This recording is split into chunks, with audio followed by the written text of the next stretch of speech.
Hello hi welcome to Aadya media. ఈరోజు మనతో పాటు ఇమ్మంది రామారావు గారు ఉన్నారు, సీనియర్ జర్నలిస్ట్. ఆయనతో మాట్లాడుతున్నాం. హలో అండి. హలో. ఏంటి సార్, పొంగనూరులో నిన్న రాళ్ళ దాడి చేసుకున్నారు చంద్రబాబు నాయుడు ఉండగానే. ఏంటి సార్, దీన్ని ఎలా చూడవచ్చు? This is all pre planned stunt అండి. చేద్దాం అనుకున్నా చేశారు. ఇప్పుడు జగన్మోహన్ రెడ్డి గారికి ఓటమి భయం పట్టుకొని ఆయన తప్పు మీద తప్పు చేసేస్తున్నాడు. వరుసగా తప్పులు చేస్తున్నాడు అన్నమాట. ఆ చేసే తప్పుల్లో ఒకటి రాళ్ళ దాడి. ఇప్పుడు వాళ్ళు మీటింగ్ పెట్టుకుంటే వీళ్ళు రాళ్ళ దాడి చేస్తారు కదా, రాళ్ళ దాడి చేస్తే వీళ్ళ మనుషులు గాయపడతారు కదా, అది ఆలోచించుకోవాలి. ఈయన ఏం చేస్తున్నాడంటే జగన్మోహన్ రెడ్డి సామం అయిపోయింది, ఏదో పథకాలు గితకాలు దానం అయిపోయింది, నవరత్నాలు అట్లాంటి దానాలు అయిపోయినాయి. ఇకపోతే భేదం అయిపోయింది. ఏదో రోజా అనిల్ యాదవ్ పేరు నాని, కొరల నాని, ఆర్జీవి ఇట్లాంటి వ్యక్తుల చేత ఒక బురద జల్లించడం, పెంట జల్లించడం. అంటే పెంట జల్లే వాళ్ళు ఎవరు? పెంటలో చేయి పెట్టగలిగే వాళ్ళు జల్లుతారు. అందులో రోజా ఒకటి. ఇది అయిపోయింది. ఇప్పుడు మిగిలింది దండోపాయం. సాము, దానం, భేదం. దండోపాయం మిగిలింది మాట. దండోపాయం అంటే దాడి చేయడం. ప్రస్తుతం జగన్మోహన్ రెడ్డి చేస్తుంది అదే దాడి.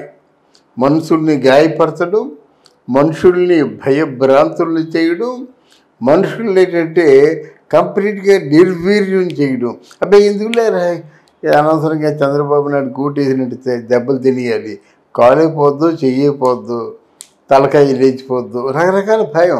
భయానికి ఏముంది? మనిషికి పెడుతున్నారంటే ఆశ అండి, కొడుతున్నారంటే భయం కదా. ఆ కొడుతున్నారంటే మనుషులు దగ్గర ఉండరు, చెల్లా చెదరైపోతారు. లేకపోతే ఒక మనిషి ఒక బ్లేడు తీసుకొస్తే వీధిలో ఎంతమంది ఉంటారండి? వీధిలో కనీసం 100 మందికి తక్కువ ఉంటారు కదా. ఆ 100 మంది ఇళ్లలో దూరి తలుపేసుకుంటారు. కానీ 100 మంది కాదు, 10 మంది వచ్చేసి ఆయన చుట్టుముట్టేసినట్టు బ్లేడు ఎంతమంది తెగుతుంది? లేదా చేతిలో బ్లేడ్ ఉంటే ఆ చేతి మీద ఒక సుత్తితో కొడితే ఏమైపోతాడు, కర్రతో కొడితే ఏమైపోతాడు? ఇట్లాంటి అంటే ఎంతమంది అంత భయపడవలసిన అవసరం లేదు. తిరుగుబాటు చేసినట్టయితే వాడు దొరికిపోతాడు అన్నమాట. కానీ తిరుగుబాటు చేసేటువంటి ధైర్యం మనకు లేదు. అక్కడ చంద్రబాబు నాయుడు చేసినటువంటి తప్పు ఏముంది? ఎందుకు తిరుగుబాటు? వీళ్ళు ఎందుకు ఇలాగా రాళ్ళు విసిరాలి? రాళ్ళు ఎక్కడి నుంచి వచ్చాయి? ప్రీ ప్లాన్డ్గా మీరు రాళ్ళ గుంపు పోగేసుకున్నట్టయితే రాళ్ళు వస్తాయా? అంటే ఇక్కడ పోలీసు వాళ్ళు ఏం చేస్తున్నారు? ఒక 14 ఏళ్ళు ముఖ్యమంత్రిగా ఉన్నటువంటి ఒక ప్రతిపక్ష నాయకుడు మీటింగ్ అవుతుందంటే ఆయన జెడ్ కేటగిరీలో ఉన్నాడంటే వాళ్ళని కేంద్ర ప్రభుత్వమే ఆయన ప్రాణాలు కాపాడడానికేమో పోలీసు తాలూకు సపోర్ట్ పెంచినప్పుడు మీరు లోకల్ పోలీసు కనీస ధర్మం కాదా చంద్రబాబు నాయుడిని రక్షించడం? చంద్రబాబు నాయుడు రాళ్ల దాడి చేస్తుంటే ఒక పెద్ద ఫార్స్ చూపించాడు. ఏమిటి తెలిసిన? పోలీసుల చేతిలో ఉన్న లాఠీలు వైసీపీ చోటా మోటా లీడర్స్కి ఇచ్చారన్నమాట. ఈ లాఠీలు పోలీసులతో కొట్టవలసిన దానికి వైఎస్ఆర్సీపీ నాయకులు కొట్టారన్నమాట. That is the tragedy of the YSRCP today. ఏం జగన్మోహన్ రెడ్డి గారు మీరు చూడటం లేదా? అదే లాఠీలతో మిమ్మల్ని కొడితే మీరు ఎలా ఫీల్ అవుతారు? అదే రాళ్లతో మీ మీద దాడి చేస్తే మీరు ఎలా ఫీల్ అవుతారు? ఏది శాశ్వతం కాదని తెలిసి కూడా ఎందుకింత ప్రాకులాడుతున్నారు? గనక ఎందుకో మరి ఇది చాలా ప్రజాస్వామ్యానికి పెద్ద దుర్దినం అన్నమాట, పెద్ద బ్లాక్ డే. ఒక ప్రతినిధిగా 14 సంవత్సరాలు ముఖ్యమంత్రిగా ఉన్న వ్యక్తి మీదకి రాళ్ల దాడి చేశారంటే అసలు మీ తాలూకు కుట్ర, మీ తాలూకు వ్యూహం ఏమిటి? మనిషిని లేపేద్దామన్నా? లేపేస్తే అంతే కదా. లేపేసిన తర్వాత మీరు ఏమంటారు? ఒక మంచి కండోలెన్స్ పెడతారు, ఆయనకి ఏదో విగ్రహం పెడతారు, ఆయన పేరిట ఏదో మేము ఖర్చు చేస్తున్నాము, ఆయన గొప్ప రాజకీయ నాయకుడు, రాజకీయ దురంధులని మాట్లాడతారు, అంతే కదా.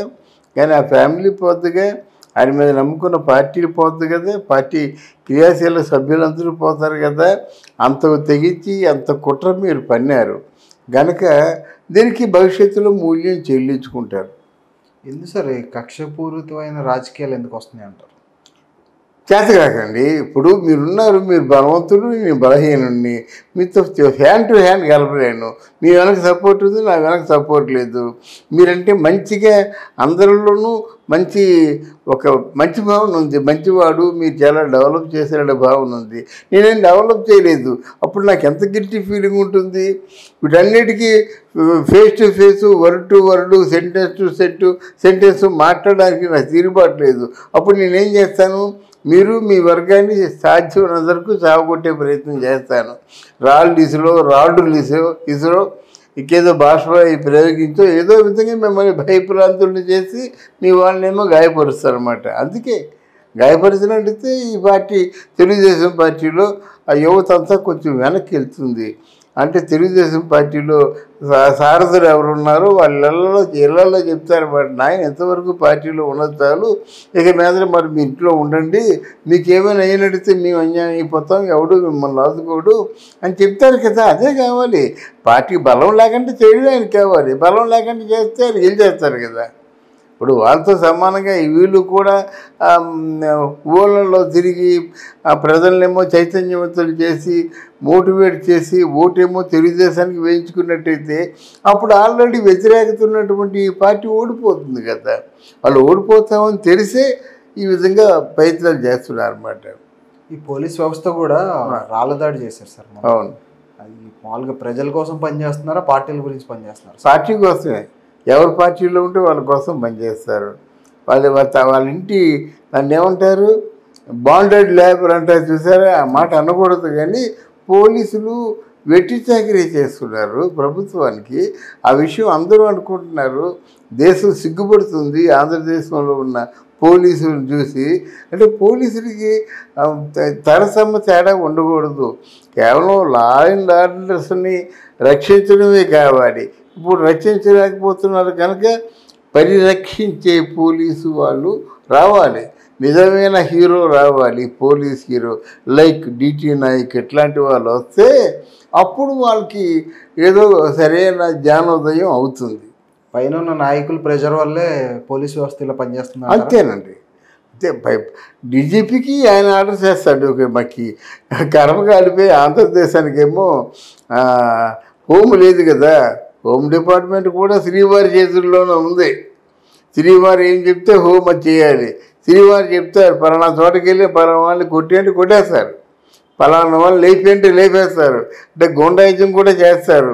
పలానా వాళ్ళని నలుగురు తలకాయలు కావాలంటే హంతకులుగా కూడా మారిపోతున్నారు. కర్మ ఆ పోలీస్ విభాగానికి పట్టినటువంటి గతి అది. ఇక్కడ అందుకే శ్రీశ్రీ అంటాడు, రే పొట్టకూటికి నీవు పోలీసు అయినావు, మాలోని మనిషివే మావాడవే నీవు అంటాడు. అంతే కదా.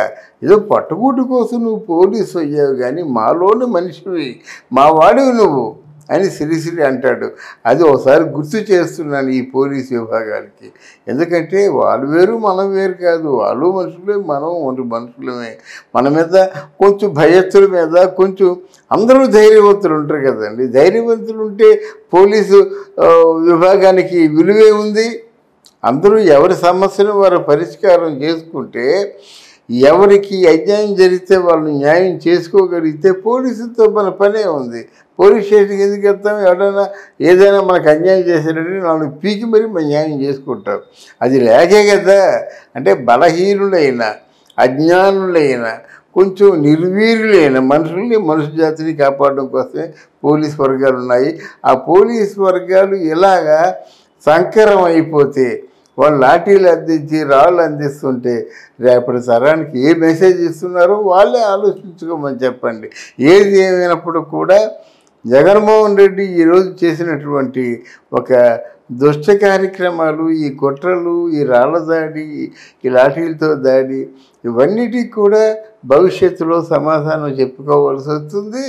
జగన్మోహన్ రెడ్డి గారికి కూడా లాఠీ చార్జీ, రాళ్ల దాడి తప్పదు. అదే. ఎందుకంటే ఈరోజు నువ్వు చేసావు, రేపు పొద్దున వాళ్ళు చేస్తారు. తప్పే ఉంది. ఇప్పుడు జయలలిత గారిని కరుణానిధి గారు చాలా అష్టకష్టాలు పెట్టి జైల్లో పెట్టారు. ఆ జయలలిత రాగానే ఏం చేసింది? ఇంత కరుణానిధిని పడగొట్టేది బాంబోళ్ళు కాదు, డబ్బా డబ్బా డబ్బా డబ్బా పోలీసులు అమ్మో బాబు నేను చీఫ్ మినిస్టర్ అయినప్పుడు కూడా వెళ్ళలేదు, వాళ్ళు కొట్టారు. అంతే, ఈరోజు నీది రేపు వాళ్ళది. ఇట్లాంటి దుష్ట రాజకీయాల తాలూకు పరిష్కారం, దుష్ట రాజకీయాలలో మనకి కలిగే పర్యవసానం ఎలాగే ఉంటుంది. ప్రభుత్వం వల్ల పోలీస్ యంత్రాంగం అంతా నలిగిపోతున్నారంటారా సార్? అంతే కదండి, వాళ్ళు ఎదురు చెప్పలేరు. అంటే వాళ్ళకు కూడా మనసు ఉంటుంది కదా, పోలీసులు కూడా. వాళ్ళు పోలీస్ వ్యవస్థ కూడా అలా చేయాలని ఉండదు కదా సార్? ఉండదు, వల్ల అలా చేయాల్సి వస్తుంది. వాళ్ళ పోలీసుల చేతుల్లో లాఠీలు లాక్కుంటున్నారండి. వైఎస్ఆర్సీపీ వాళ్ళు లాఠీ పోలీసుల చేతిలో ఉండాలి. ఆ పోలీసు చేతిలో లాఠీ లాక్కోవడం, పోలీసుల దగ్గర నుంచి ఏమో ఇంకేదైనా షెల్టర్స్ లాక్కోవడం, ఓ పక్క నుంచి అడ్డు పెట్టి కొట్టాడు, ఇంకో పక్క నుంచి కొడుతున్నాడు. అంటే పోలీసులు పట్టుకోవాల్సిన షెల్టరు ఈయన పట్టుకుంటున్నాడు, కొడుతున్నాడు. మరి ఈయన దెబ్బలు తాగట్లేదు, కూడా తలకాయ పగల కొడుతున్నాడు ఒకరిని. నిన్న ఆ టీవీ 5లో వచ్చింది, ఆహాకారాలు చూస్తుంటే మతి పోయింది మాట. అది చాలా భయంకరమైన పరిణామం. ఈ పరిణామానికి స్వస్తి చెప్పాలి ఎవరో ఒకరు. ఈ 2024లో ఎలక్షన్స్ తర్వాత ప్రభుత్వం మారితే మళ్ళీ సేమ్ ఇలానే ఉంటుంది అంటారా సార్? మళ్ళీ అంటే వీళ్ళ మీద వాళ్ళు కక్ష తీర్చుకుంటారు అంటారా? డెఫినెట్గా ఉంటుందండి. కక్ష మనుషులండి వీళ్ళు, కక్ష తీర్చుకుంటారు, ఏదో వంకతో కక్ష తీసుకుంటారు. అయితే చంద్రబాబు నాయుడు మాత్రం ఆయనకి లేదు, ఆయన అనకూడదు కానీ చీఫ్ మినిస్టర్ కానీ కరెక్ట్గా ఆయన ఎప్పుడు నేషనల్ ఇంటర్నేషనల్ ఇది పట్టుకొని ఏడుస్తాడు. కానీ ఇంటిలో డొమెస్టిక్ వారిని చక్కదిద్దుకోలేనటువంటి అసమర్థుడు చంద్రబాబు నాయుడిని ఎంత మాట అంటున్నానని ఏమనుకోవద్దు. కానీ డొమెస్టిక్ వారు అంటే ఇంట్లో నీ భార్యని అంత మాట అన్న తర్వాత దాన్ని అంత తేల్చొద్దు, నీ కుటుంబాన్ని అంత మాట అన్నదంతా అంత తేల్చొద్దు. ఒక పక్క నుంచి ఏమో లక్ష్మీ పార్వతి లాంటి ఒక దుష్ట శక్తి, బుల్లోడు కుష్టుడు వాడు అదరేముంది కంపు తప్ప అని ఆడ మాట్లాడుతుంటే నేను తేల్చుకోవద్దు, నేను బొల్లేసి నీకేమైంది, నీకేమడ్డు వచ్చింది అని మొత్తం తేల్చాలి కదండి. నిజాలు మీరు నన్ను దొంగన్నారు, నేను దొంగను కాదని నిరూపించారు కదా. నేను దొంగనో కాదో మరి సమాజం చూసుకుంటుందంటే దొంగపోతున్న మీద పడినట్టు లెక్క. రోజులు అలాగ ఉన్నాయి. అది గట్టిగా మాట్లాడితే అమ్మో నిజాయితీ పడు అనుకుంటారు, గట్టిగా మాట్లాడిపోతే వీళ్ళు ఇన్ని లోపాలు ఉన్నాయో నోరు ఎత్తడం లేదు, లోపాలు లేకపోతే నోరు ఇచ్చేవాడు కదా, జుత్తు పట్టుకునేవాడు కదా అంటారు అన్నమాట. ఆ చంద్రబాబు నాయుడు పరిస్థితి అదే. ఏంటి సార్ ఇప్పుడు మళ్ళీ మన రోజా గారు కూడా మన రీసెంట్గా వేరే రాష్ట్రాల నుంచి వచ్చి మన ఆంధ్రప్రదేశ్ రాష్ట్రంలో ఎలా జరుగుతుంది ఏంటో కనుక్కుని ఇంకో రాష్ట్రంలో అలా చేస్తున్నారంట సార్. ఎంతవరకు నిజం సార్ అది? నిజాలని దాస్తున్నారంటారు ఆంధ్రప్రదేశ్లో? ఆవిడ అంటదండి అలాగా. ఎందుకంటే పరిపాలన చేతగాని వాళ్ళు వచ్చి ఈ పరిపాలన చేతగాని జగన్మోహన్ రెడ్డి పరిపాలనలో ఉన్న హైలైట్స్ని తీసుకొని అక్కడ అనుసరిస్తారా? ఈరోజు అందరూ కూడా ఈగోలతో ఉన్నారండి. ఎవరికి మట్టి వాళ్ళు. ఈ పక్కనున్న స్టాలిన్ నెంబర్ 1, ఆ పక్కన ఉన్నటువంటి కర్ణాటక నెంబర్ 1. నువ్వేవుడు అసలు నువ్వు 13వ స్థానంలో ఉన్నావు. నువ్వు ఉన్న 29 రాష్ట్రాల్లో 13వ స్థానంలో ఉన్నావు. నిన్నెందుకు అనుసరిస్తారు వాళ్ళు? నీ తాలూకు బుర్ర తక్కువ పనులు ఎందుకు చేస్తారు? నీలాగా గతకల రోడ్లు ఎందుకు వేస్తారు? రోడ్ల మీద వెహికల్స్ పడిపోతున్నాయి. నీ గతకల రోడ్లో ఎన్ని కార్లు పడిపోయినాయి, ఎన్ని ఆటోలు పడిపోయినాయి. మొన్న ఒక లారీ పడిపోయింది, అందరూ చూస్తుండగాను ఇలా టర్న్ వెళ్ళిపోయేసి గతకొంత పడిపోయింది. కేవలం లోడ్తో ఉన్న లారీలు. దీన్ని అనుసరించమంటారా? రోజా ఒకటండి, రోజా ఒక చాలా పరమ మూర్ఖమైనటువంటి చండాలమైన గబ్బు రాజకీయాలు చేస్తుందండి. అసహ్యం వేస్తుంది ఆవిడ చూస్తుంటే. ఒరే అంటుంది అంటే సాటి ప్రత్యర్థిని ఒరే అంటుందండి. జనసేన నాయకుడిని ఒరే చెప్తున్నానంటే ఏంటి నువ్వు ఆడకుండావా? ఇంకేదో బాసువా, లేడీ బాసువా, లేడీ డానువా ఏంటి? వెళ్ళమ్మా ఒరే ఏం మాట్లాడడం ఏంటి? మగాన్ని ఏమే అంటే ఆయన ఒప్పుకుంటావా? ఒరే ఏంటి నీ పదవి ఏంటి? పైగా సాంస్కృతిక శాఖ అంట. ఇదేనా సంస్కృతి? ఇదేనా విదేశాల నుంచి వచ్చినటువంటి పర్యాటకులకేమో నువ్వు ఇచ్చే మెసేజ్? కనుక అది ఇట్లాంటివన్నిటి మీద కూడా యాక్షన్ తీసుకోవాలండి. అంటే పొల్యూట్ అయిపోతుంది సొసైటీ, కంప్లీట్గా పొల్యూట్ అయిపోయి చండాలం, ఎక్కడ చూసినా గబ్బు గబ్బు గబ్బు, ఎవరు మాట్లాడినా గబ్బు. అందువల్ల మరి ఇవన్నీ పరిష్కారం చేయాలంటే మరి చంద్రబాబు నాయుడు పవర్లో రావాలి, సరైన హోమును పెట్టుకోవాలి, వాళ్ళ పని వాళ్ళు చేయాలి, వీళ్ళ పని ఈయన డెవలప్మెంటే పనికి వస్తారండి. అడ్మినిస్ట్రేషన్ మాత్రం చంద్రబాబు నాయుడు జీరో. ఆయన డెవలప్మెంట్ దిశగా అడుగులు వేసుకొని, పవన్ కళ్యాణ్ అడ్మినిస్ట్రేషన్ మాటకు మాట, కంటికి కన్ను పంటికి పన్ను అంటారు చూసారా, అలాగా అడ్మినిస్ట్రేషన్ సైడ్ ఆయన ఉంటే కొన్నాళ్ళు కొన్నాళ్ళు చక్కబడుతుంది పరిస్థితి. లేకపోతే మళ్ళీ జగన్మోహన్ రెడ్డి వచ్చినట్టయితే సజీవ సమాధి అయిపోతుంది. ఆంధ్రప్రదేశ్ చరిత్ర కాలగర్భంలో కలిసిపోతుంది. అంగుళం జాగా మనం మిగలదు, అడుక్కు తిన్నవి మిగులుతుందన్నమాట. ఆంధ్రదేశం, అన్నపూర్ణ, డొక్కా సీతమ్మ వీళ్ళందరినీ మర్చిపోవడం అయిపోతుంది అన్నమాట. ఈ పదవులు వీళ్ళకి శాశ్వతం అనుకుంటున్నారా సార్, లేకపోతే మామూలుగా ఒక 4 సంవత్సరాలకే అని అనుకుంటున్నారా పదవులు? పదవులు శాశ్వతం కాదు, వాళ్ళు డబ్బులు కావాలి, సంపద కావాలి. ఈ కలిసి బ్యాన్లో కనిపించేటువంటి ఆ ల్యాండ్ అంతా నాదే అనుకోవాలి. లేకపోతే భీమునిపట్నంలో ఋషికొండ అండి. ఋషికొండ అంటే ఋషులు తపస్సు చేసుకునే స్థలం. తర్వాత అక్కడ బౌద్ధులు కూడా సంచారం చేశారన్నమాట. అది ఎంత విశిష్టమైనటువంటి స్థలం అండి. అవన్నీ ముక్కలు కోసేసి ఎర్రమట్టి దెబ్బలన్నమాట, అందంగా ఉంటాయి, కైలాసంలాగా ఉంటాయన్నమాట. ఈ ముక్కలు నరికేసి దాని మీద పచ్చని కార్పెట్లు, చాలీచాలని కార్పెట్లు పరిచారన్నమాట. ఎంత అసహించుకుంటారండి. అది కూడా వైజాగ్లో రోడ్డు మీద సార్, అది వైజాగ్ నడి రోడ్డు మీద. అదే వైజాగ్ బీచ్ రోడ్డు నడి రోడ్డు మీద చేశారంటే వాళ్ళు ఏం చేస్తాం, ఏమి తీసుకెళ్ళిపోతాడు. అది వందలాది ఎకరాలు విశాఖపట్నం సరౌండింగ్స్లో, అంటే పెందుర్తి ప్రాంతంలో ఉన్న స్థలాలన్నీ స్వరూపానందేంద్ర స్వామీజీ తాలూకు పర్యవేక్షణలో కొనుక్కున్నారు. అయిపోయి కొన్ని వందల ఎకరాలు కొన్నారు. అలాగే భోగాపురంలో గ్రీన్ ఫీల్డ్ చంద్రబాబు పెడతానంటే వద్దని చెప్పి అక్కడ చుట్టుపక్కల వీళ్ళు కొన్ని వందల కొన్ని వేల ఎకరాలు కొన్న తర్వాత ఇప్పుడు స్టార్ట్ చేయమంటున్నారు. అర్థమైందా? అప్పుడు చంద్రబాబు నాయుడు పెట్టినట్టయితే వద్దని చెప్పారు, తటస్థంగా నిలిచిపోయింది. ఇప్పుడు ఏం చేశారు, చుట్టూ ఉన్నటువంటి వందల వేల ఎకరాలు కొనుక్కొని అక్కడ భోగాపురం దగ్గర ఎవరు కేఏ పాలు 1000 ఎకరాలు ఉంది. ఇవన్నీ ఎక్కడున్నాయో తెలియదు, ఎవరు కబ్జా చేశారో తెలియదు మాట. ఇవన్నీ ఇప్పుడు పెడుతున్నారు గ్రీన్ ఫీల్డ్.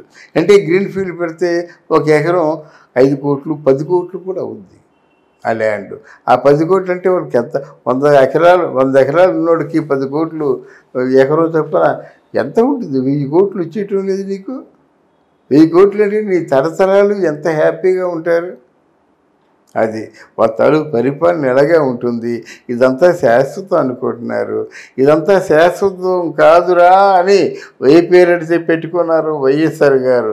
ఆయన తాలూకు జీవితం చెప్పగానే చెప్తుంది కదా, రే నువ్వు సంపాదించిన నువ్వు సంపాదించినటువంటి కీర్తి ప్రతిష్టలే నీకు శాశ్వతం, కానీ ఈ డబ్బు శాశ్వతం కాదు, ఈ బంగారం శాశ్వతం కాదు, ఈ బిల్డింగులు ఈ సంపద అంతా శాశ్వతం కాదని కేవలం సాక్షాత్తు వైఎస్ఆర్ జీవితమే చెప్తుంది. మరి దాన్ని పరిచయని పెట్టి కళ్ళు మూసుకుపోయి ప్రవర్తిస్తుంటే వీళ్ళే అనుభవిస్తారు. అమరావతి రైతులు ఇచ్చిన భూములు ఎవరికి ఇవ్వడానికి లేదు, అమరావతి మన ఆంధ్రప్రదేశ్ క్యాపిటల్గా ఉంటుందని చెప్పి మన సుప్రీంకోర్టు నుంచి మొట్టికేలు పట్టేశారు జగన్ గారు. అవును, ఏంటి సార్, చాలా గొప్ప విషయం. ఇప్పుడు అమరావతి రైతులు వాళ్ళు చేసిన పాదయాత్ర కానీ మామూలు విషయం కాదు. ఎన్నో వేల మంది, లక్షల మంది నడుచుకుంటూ తిరుగుతూ ఉన్నారు. వాళ్ళ మీద లాఠీ చార్జీలు చేశారు. ఎవరైతే భూమి ఇచ్చారో వాళ్ళని కూడా కొట్టారు, ఎదిరించారు, జైల్లో వేశారు, కేసులు పెట్టారు. అయినా ఇప్పుడు ఆ తీర్పు రావడం చాలా ఆనందకరం సార్. ఎలా సార్, ఎలా చూడొచ్చు? అంటే నిజమేనండి. వాళ్ళు అమరావతి రేపు రాజధాని ఖచ్చితంగా అవుతుంది, అయి తీరుతుంది. ఎందుకంటే అమరావతిలో రైతులు వీళ్ళు అనుకున్నట్టుగా కమ్మరైతులు కాదు. అమరావతిలో అన్ని రకాల క్యాస్టుల వాళ్ళు ఉన్నారు. ఆ విషయాన్ని వాళ్ళు రీచెక్ చేసుకున్నారు. అన్ని క్యాస్టుల వాళ్ళు ఉన్నారని నిర్ధారణ అయింది. దాన్ని వదిలేశారు. అమరావతి రైతులకి ఏంటంటే కొన్ని ఆశలు పెట్టారు. మీ భవిష్యత్తు బాగుంటుంది, మీ పిల్లల భవిష్యత్తు బాగుంటుంది. మీకేమో కమర్షియల్ ల్యాండ్ ఇస్తున్నాము, అమరావతి క్యాపిటల్ అయినప్పుడు ఈ కమర్షియల్ ల్యాండ్కి వాల్యూ పెరుగుతుంది అని చెప్పి చేశారు కదా. చేసిన తర్వాత నువ్వు వారవలేక ముందేమో అమరావతి రాజధాని నువ్వు ఒప్పుకున్నవాడివి. అసలు 30,000 ఎకరాలు ఏమిటి, 30,000 టేక్ 40,000 అని చెప్పినటువంటి పెద్ద మనిషి అమరావతి ఒక అమరావతి అయిపోయిందా నీకు? అమరావతి భ్రమరావతి అయిపోయిందా? ఒకడు బొత్స లాంటి వాడు ఏమంటున్నాడు, శ్మశానం అంటున్నాడు. ఇంకోటేమో 2 అడుగులు నీళ్ళు పైకి వస్తాయి. ఇక్కడికి మన మిగతా చోట్లకి కన్స్ట్రక్షన్లో కనీసం 2 లక్షలు 3 లక్షలు మనకి తేడా వస్తుందంటే అసలు రాజధాని అవ్వాలి కానీ 10 లక్షలు తేడా వచ్చినా పర్వాలేదు. రాజధాని అయినట్టయితే దాని తాలూ వాల్యూ మారిపోతుంది కదా, కోట్లలో ఉంటుంది కదా. నీకు ఇప్పుడు ల్యాండ్ ఫర్ ఎగ్జాంపుల్ 5 లక్షలు ఉంటే రాజధాని అయినట్టయితే అది 5 కోట్లు అవుతుంది. దీనికి ఎంత పెరిగితే కావచ్చు, మనకేం కావాలి, అంత కోట్లు అవుతుంది. సింగపూర్ అంతా ఇక్కడే ఉంటుంది, జపాన్ అంతా ఇక్కడే ఉంటుంది, అమెరికా అంతా ఇక్కడే ఉంటుంది. చాలదు అసలు బుద్ధి జ్ఞానం లేదు మీకు ఆలోచించే వాళ్ళకి. ఎప్పుడైతే అమరావతి అయిందండి, అమరావతిలో ఏం చేస్తారండి, సింగపూర్ వాళ్ళు పిలుస్తారు, 1000 ఎకరాలు ఇస్తారు, డెవలప్ చేయండి అంటారు. తర్వాత ఏమంటారు, మీకు ఒక 60% తీసుకోండి, ప్రభుత్వానికి ఒక 40% ఇవ్వండి, ఒక 25,000 మందిని ఉద్యోగాల్లో పెట్టుకోండి అంటారు అన్నమాట. అలాగే జపాన్ వాళ్ళని పిలుస్తారు, అదే ఒక 50,000 మందికి ఉద్యోగాలు. అలాగే 5 లక్షల మంది అమరావతిలో ఉద్యోగాలు చేసేవాళ్ళు ఉంటే వాళ్ళ మీద డిపెండ్ అయ్యేవారు ఎంతమంది ఉంటారండి? 50 లక్షల మంది ఉండరు. ఉప్పు పప్పు ఎన్ని అమ్ముకునే వాళ్ళు, బజార్ సామాన్లు అమ్ముకునే వాళ్ళు ఉండరు. దాంతో corporate hospitals, education systems, educational institutions, వాటికేమో హాస్టళ్ళు, ఎంత డెవలప్ అవుతుంది, ఎంత మనీని జనరేట్ చేయొచ్చు. అదేమి లేకుండా నీ వ్యక్తిగతమైన స్వార్థం కోసం ఆ భవిష్యత్తుని నాశనం చేస్తున్నావే నువ్వు. అది నా బాధ. ఇప్పుడు నీకు డెవలప్మెంట్ చేయడం చేత కాదు. నీకెవడా లుల్లు మారవాడేమో అడిగాడు, నీకు 15,000 మందికి ఎంప్లాయ్మెంట్ నేను క్రియేట్ చేస్తాను, 5 కిలోమీటర్ల దూరంలో నా తాలూకు ఈ షాపింగ్ మాల్ని విస్తీర్ణం చేస్తా అన్నాడు. 15,000 మందికి ఎంప్లాయ్మెంట్ క్రియేట్ చేస్తే 5 కిలోమీటర్లు ఈ షాపింగ్ మాలే ఉంటే ఒక 50 సినిమా థియేటర్లు ఉంటే ఎంత జనరేట్ అవుతుందండి డబ్బు? అప్పుడు ఈయన రండి, యూఆర్ మోస్ట్ వెల్కమ్, మాకు ఎంత ఇస్తారు పర్సంటేజ్ ట్యాక్స్ రూపంలో, ఎందుకంటే మీరు ఆంధ్రదేశాన్ని కాపాడుకోరు కదా. ఇట్లాంటి ట్యాక్స్ రూపంలో వచ్చిందే ఈరోజు 75,000 కోట్ల రూపాయలు తెలంగాణకు వస్తుంది. అలాగే అక్కడ రావాలి కదా, అక్కడ ట్యాక్స్ రూపంలో వస్తుంది, ఏమీ లేదు, అప్పుల రూపంలో వస్తుంది, అమ్మేసుకుంటే వచ్చింది, తాకట్టు పెట్టుకుంటే వచ్చింది, ఇదే ఉంది ఇక్కడ. అందువల్ల ఎద్దైతే ఉన్నట్టయితే ఎంత బాగుండేది. లాభం నువ్వు 5 కిలోమీటర్లకి నువ్వు ఎంత అవుతుందో వెల కట్టి మాకు ఇచ్చేయమన్నారు. నువ్వెంత నీ బతుకెంత అని చెప్పేసి ఛాలెంజ్ చేసి దుబాయ్ వాళ్ళు మరీ కోపం కర్ణాటక వెళ్ళారు. అయితే కమాన్ యూఆర్ మోస్ట్ వెల్కమ్ అన్నాడు. ఇన్ని ఇండస్ట్రీస్ ఉంటుండగా, ఇన్ని పరిశ్రమలు ఉంటుండగా ఆ కర్ణాటకలో ఈరోజు బెంగళూరులో ఎలాగుందంటే 5 కిలోమీటర్ల దూరం నడవాలంటే 1 గంట పడుతుంది. బస్సు కానీ కారు కానీ వెళ్ళాలంటే అంత మైగ్రేషన్ అయిపోయి అంత జనాభా కిటకిటలాడిపోతున్నారు అన్నమాట. అందులోకి ఒకటి లులు మాల్ తయారైపోయింది, కట్టేశారు, ఓపెన్ అయిపోయింది. మనం కోల్పోయాం కదా. ఇలా కోల్పోతూనే ఉంటామండి. దాన్ని దృష్టిలో పెట్టుకొని ఓటు వేసినట్టయితే ఆంధ్రదేశం బాగుంటుంది, లేదా అంతే. ఈ అమరావతి కూడా సార్ కరెక్ట్గా ఒక మన రాష్ట్రం మధ్యలో సెంటర్లో పెడితే అన్నిటికీ దగ్గర అవుతుంది. మరి జగన్ గారు తీసుకెళ్ళి వైజాగ్లో పెడతానంటే అది ఎంత కరెక్ట్ అంటారు సార్? అది వైజాగ్ పెట్టడానికి కుదరదండి. అది చంద్రబాబు నాయుడు ప్రయత్నం చేశాడు, నేవీ వాళ్ళేమో అడ్డగించారు.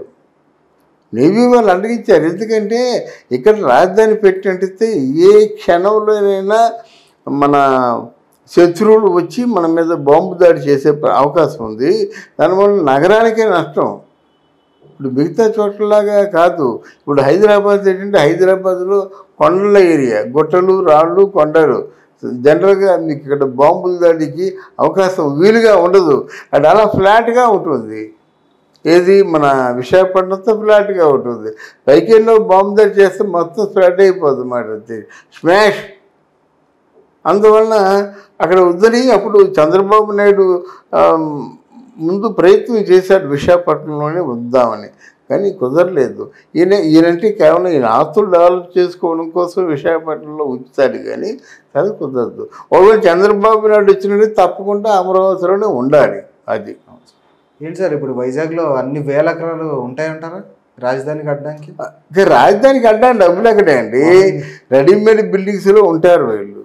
ఇలా అంతకుముందు చంద్రబాబు నాయుడు కట్టించినటువంటి మిలీనియం బ్లాక్ సాఫ్ట్వేర్ కోసం కట్టించాడు, అది ఆక్రమించుకుంటారు. సపోజ్ చెప్తున్నాను అన్నమాట. ఆ రెడీమేడ్ బిల్డింగ్స్ ఉన్నాయి కదా, లేకపోతే వీలే బిల్డింగ్స్ కట్టించి వీలే రెంటలు తీసుకొని వీలే పరిపాలన సాగిస్తారు. ఎందుకంటే విజయసాయి రెడ్డి తాలూకు మనస్తత్వం అట్లాంటిది, జగన్మోహన్ రెడ్డి తాలూకు మనస్తత్వం అట్లాంటిది. ఇది తమిళనాడులో కూడా ఉంది. ఇప్పుడు సాఫ్ట్వేర్ ఫీల్డ్కి అన్నిటికి కూడా స్టాలినే కొన్ని వందల ఎకరాల్లో స్టాలిన్ బ్యూటిఫుల్ రిచ్ బిల్డింగ్స్ కట్టించాడనమాట. ఫారినర్స్కి ఇచ్చేసాడంతే, సాఫ్ట్వేర్ డెవలప్ చేసుకోండి అని చెప్పాడు. ఆయనకి అద్దెలు వస్తున్నాయి, ఒక సాఫ్ట్వేర్ డెవలప్మెంట్ ఉంది. తక్కువ అద్దెలు ఇచ్చుకున్నాడు, సాలిడ్గా అద్దెలు వస్తాయి కదా. అవి వేలు లక్షల కోట్లు సంపాదించడం అంటే అలా సంపాదించాలి, అంతేగాని ఇదే నువ్వు ఏదైనా కట్టించినా నాణ్యత ఉండదు, కక్కుర్చబడతావు, పరిశ్రమలకి అనుకూలంగా ఉండదు.